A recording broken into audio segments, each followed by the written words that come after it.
Halo semuanya, selamat datang kembali di episode kita kali ini. Hari ini kita akan menyelam jauh ke dalam sejarah bumi, ke masa di mana kehidupan baru saja mekar di Samudra Purba. Kita akan membahas zaman Paleozoikum, era yang menyimpan begitu banyak misteri, dari ledakan kehidupan di laut hingga kehancuran massal yang mengubah arah evolusi. Kalau bisa dibilang, zaman Paleozoikum adalah periode favorit saya. Karena semua yang kita kenal hari ini, ikan, serangga, bahkan hutan, berakar dari masa ini. Pertama-tama kita akan menjelaskan terlebih dahulu, sebenarnya apa itu zaman Paleozoikum. I always do this to myself. I always sacrifice myself. Oh darling. Zaman Paleozoikum adalah era geologis yang berlangsung dari sekitar 541 juta hingga 252 juta tahun yang lalu. Ini mencakup 6 periode utama. Periode Kambrium, Ordovisium, Silur, Devon, Karbon, dan Permian. Era ini menandai kelahiran kehidupan kompleks, mulai dari invertebrata laut, ikan, hingga amfibi dan tumbuhan darat. Dan tapi juga diakhiri dengan kepunahan massal terbesar dalam sejarah bumi.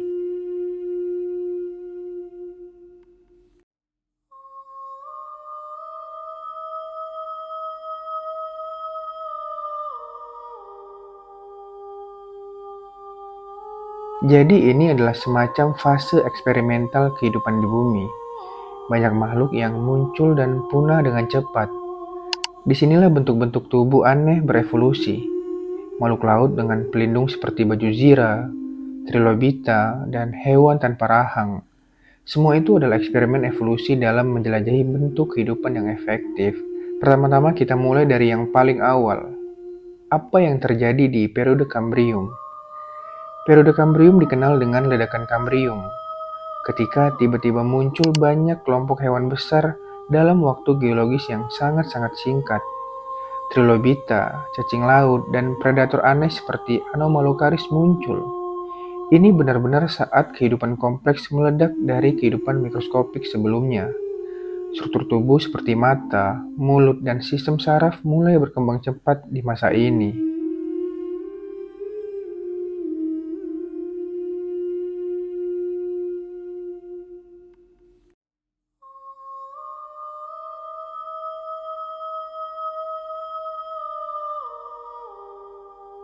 Nah, dari laut ke darat, kapan kehidupan mulai meninggalkan lautan? Jadi, itu terjadi bertahap. Pada periode Silur dan Devon, tumbuhan mulai menjelajahi daratan, membentuk koloni lumut, kemudian pakis dan pepohonan awal. Hewan juga menyusul. Serangga, kalajengking raksasa, dan amfibi awal mulai menjelajahi daratan. Tapi semua itu dimulai dari keberanian untuk keluar dari air. Lalu kemudian periode Devon. Kenapa periode ini disebut zaman ikan? Karena pada masa ini, ikan mendominasi lautan. Ikan bertulang, ikan berlapis pelindung seperti Dunkleosteus, hingga awal mula ikan bersirip lobus, yang jadi nenek moyang amfibi. Evolusi rahang terjadi di sini. Banyak predator besar dan sistem perburuan kompleks muncul. Ini adalah masa penuh inovasi biologis.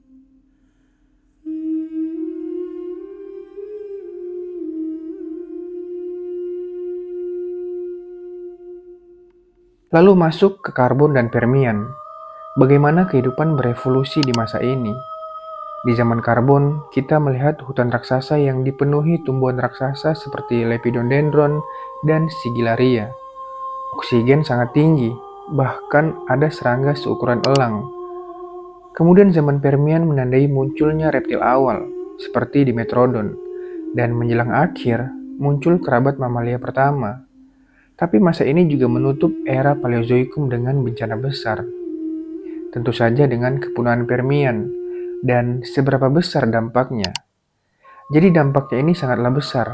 Ini disebut kepunahan Permian Triasik, sekitar 252 juta tahun yang lalu. Diperkirakan lebih dari 90% spesies laut dan 70% spesies darat punah. Penyebabnya sangatlah kompleks. Letusan gunung api raksasa, perubahan iklim ekstrim, penipisan oksigen laut, dan dunia berubah drastis. Bisa dibilang zaman Paleozoikum berakhir dengan reset total.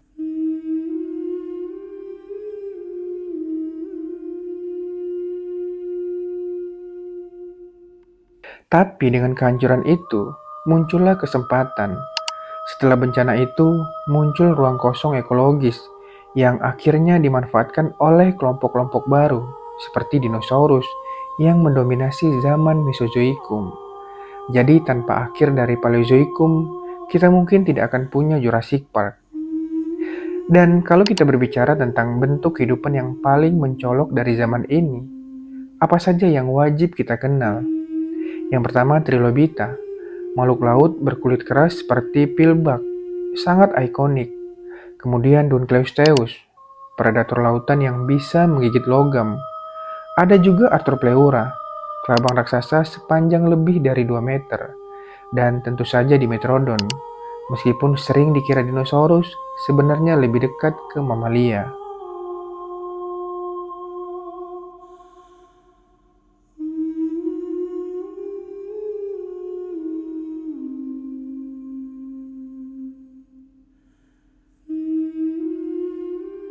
Ini sebenarnya sangat menakjubkan. Kehidupan begitu kreatif pada waktu itu. Zaman Paleozoikum adalah laboratorium evolusi terbesar dalam sejarah bumi. Bentuk-bentuk tubuh, ekosistem, strategi hidup, semua diuji coba di sini. Evolusi benar-benar sedang bereksperimen besar-besaran. Dan kira-kira, apa pelajaran terbesar di zaman ini? Bahwa kehidupan itu tangguh, tapi juga rapuh. Evolusi adalah proses yang sangat panjang dan penuh kegagalan. Tapi justru dari kegagalan itu muncullah inovasi. Kita ada di sini karena miliaran tahun percobaan yang dimulai di zaman Paleozoikum. Cerita berikut rasanya seperti baru saja membaca bab pertama dari buku kehidupan. Dan buku itu masih terus berlanjut. Mungkin kita baru sampai bab keberapa, atau mungkin halaman 1000 dari sejuta halaman. Dan buat kalian yang suka sejarah kehidupan dan eksplorasi bumi purba, di pembahasan selanjutnya kita akan masuk ke zaman dinosaurus, yaitu era Mesozoikum. Era Mesozoikum yaitu zaman keemasan dinosaurus. Kita masuk ke zaman penuh guncangan, raksasa dan revolusi biologis, zaman ketika dinosaurus berkuasa. Kita akan membahas era Mesozoikum, masa keemasan para raja reptil, dari makhluk seperti Velociraptor hingga Tyrannosaurus Rex.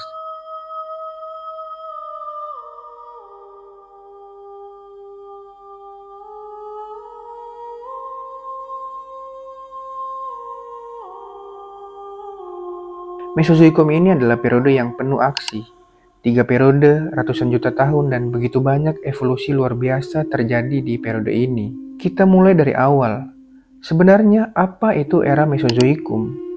Era Mesozoikum adalah zaman geologis yang berlangsung sekitar 252 hingga 66 juta tahun yang lalu. Ini terdiri dari 3 periode utama, periode Triasik, Jurassik, dan Kapur atau Cretaceous. Era ini dimulai setelah kepunahan besar Permian dan berakhir dengan kepunahan massal yang memusnahkan dinosaurus non-avian. Di antaranya, kehidupan di darat, laut, dan udara berkembang luar biasa.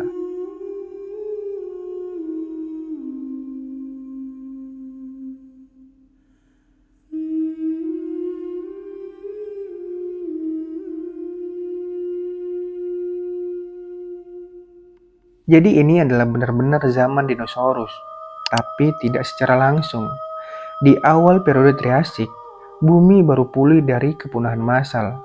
Dinosaurus awal justru kecil dan tidak dominan. Dan baru di akhir periode Triasik, mereka mulai menyebar. Dan di periode Jurassik serta Cretaceous, mereka menguasai semua benua. Tapi, dinosaurus hanyalah salah satu dari banyak inovasi evolusi pada zaman ini.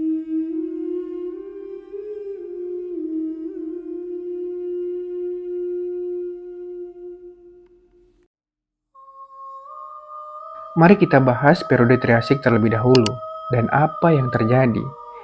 Periode Triasik terjadi sekitar 252 hingga 200 juta tahun yang lalu, adalah masa pemulihan. benua-benua masih tergabung dalam satu superbenua besar yang disebut Pangea. Iklimnya panas dan kering, kehidupan mulai bangkit. Reptil marin seperti Notosaurus, amfibi raksasa, dan tentu saja dinosaurus awal seperti Coelophysis. Mamalia pertama juga muncul di sini, meski masih kecil dan hidup di bayang-bayang reptil besar. Jadi sebenarnya dinosaurus ini tidak langsung jadi penguasa. Awalnya mereka hanya salah satu dari banyak kelompok reptil. Tapi di akhir periode Triasik, terjadi kepunahan besar lagi yang memusnahkan banyak pesaing dinosaurus seperti Rauisuchian. Ini memberi ruang bagi dinosaurus untuk berkembang pesat di periode Jurassik. Nah, sekarang kita akan memasuki periode Jurassik. Ini pasti era yang sangat-sangat megah. Dan jawabannya benar sekali. Periode Jurassik yang terjadi 201 hingga 145 juta tahun yang lalu adalah zaman keemasan sauropoda raksasa seperti Diplodocus dan Brachiosaurus, serta predator seperti Allosaurus.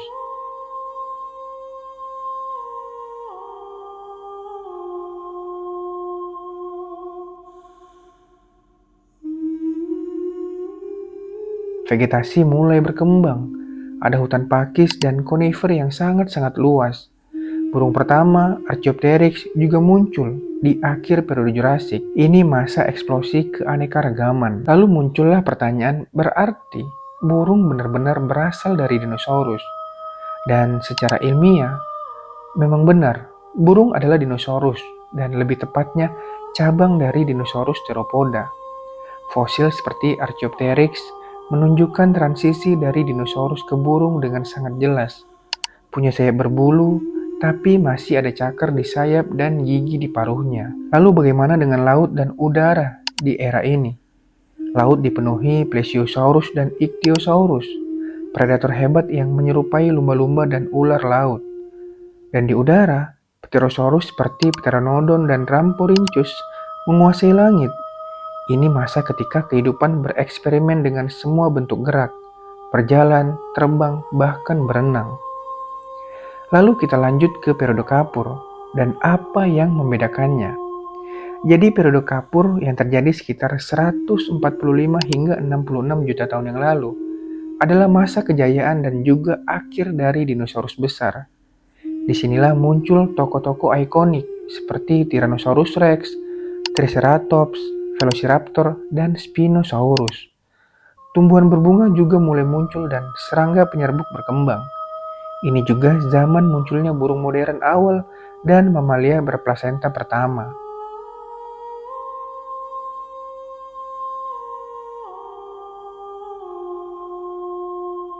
Lalu dinosaurus di zaman Cretaceous seperti Tyrannosaurus Rex sering digambarkan sebagai monster. Apakah gambaran itu akurat? Jawabannya adalah ada yang akurat dan ada yang dilebih-lebihkan.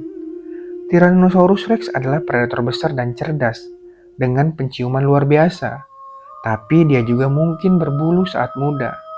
Ilustrasi modern sering menggambarkannya lebih realistis, bukan sekedar monster bersisik, tapi makhluk hidup yang sangat-sangat kompleks.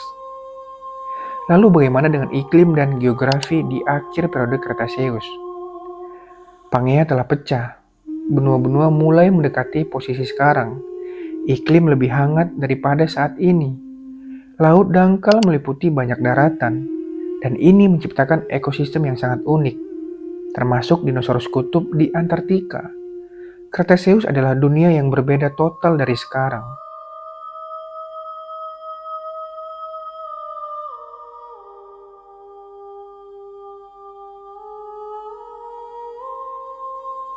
Dan akhirnya, kiamat datang. Apa yang sebenarnya menghancurkan dinosaurus? Jawabannya yang paling diyakini adalah tumbukan asteroid besar di Chicxulub, Meksiko, sekitar 66 juta tahun yang lalu. Energinya setara miliaran bom nuklir. Tsunami, kebakaran global, dan musim dingin panjang membuat rantai makanan runtuh. Tapi juga ada faktor vulkanik dan perubahan iklim. Ini kombinasi bencana yang tidak terelakkan. Tetapi, tidak semuanya punah. Burung, sebagai keturunan dinosaurus, bertahan. Mamalia kecil juga selamat, membuka jalan bagi evolusi manusia. Jadi, meski dinosaurus punah, dalam arti tertentu, mereka masih hidup di burung yang hinggap di jendela rumah kita. Nah, yang menjadi pertanyaan besar kita selama ini, ayam, apakah mereka dinosaurus? Dan secara teknis, iya, ayam adalah teropod kecil. Genetika dan anatomi menunjukkan garis keturunan yang jelas dari dinosaurus ke burung. Bahkan eksperimen ilmiah telah mengaktifkan gen ekor atau gigi di embrio ayam, sisa warisan purba. Lalu pelajaran apa yang bisa kita ambil dari era Mesozoikum? Bahwa kehidupan itu luar biasa fleksibel. Dari kehancuran muncul kejayaan, dan dari kejayaan bisa datang kepunahan. Evolusi tidak mengenal stabilitas abadi. Mesozoikum mengajarkan bahwa semua makhluk sebesar apapun suatu saat harus beradaptasi atau punah. Menurut saya ini adalah episode yang benar-benar epik, seperti dongeng yang memutar di kepala saya. Senang bisa membawa kalian semua menjelajahi zaman raksasa. Dan jangan khawatir, masih banyak cerita menakjubkan menunggu di era berikutnya. Terima kasih sudah menonton video ini sampai habis. Jangan lupa subscribe dan komen di bawah. Dan sampai jumpa di episode selanjutnya.